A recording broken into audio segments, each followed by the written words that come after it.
Hello guys, welcome back to my mini blog. তো আজকে সকাল সকাল আমরা বেরিয়ে পড়েছি ভাইকে নিয়ে বাজারের উদ্দেশ্যে। আজকে হচ্ছে কালী পুজোর অষ্টমঙ্গলার দিন, ওই জন্য মা কালীর পুজোর জন্য আমরা কিছু জিনিস কেনাকাটা করে নিয়েছি। প্রথমে শাড়ি কিনে নিয়েছি, তারপর দশকর্মা দোকান থেকে কিছু জিনিস কিনে নিয়েছি যেটা মালাকারের।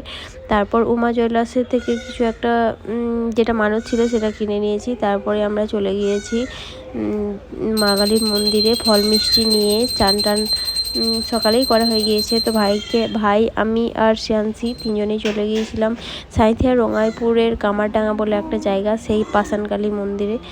তো সেখানেই গিয়ে মাকে পুজো দিয়ে এসেছি। সেই মা একটা বাড়ির মধ্যে পূজিতা হন, একটা ভদ্রমহিলা পূজারী সেখানকার পূজা সম্পন্ন করেন। তো শ্রেয়াংশীর জন্য মানত ছিল, যার জন্য পুজো দিতে চলে গিয়েছিলাম আমরা অষ্টমীর দিন, যেহেতু 6 বুলেটের পুজোর দিন পুজো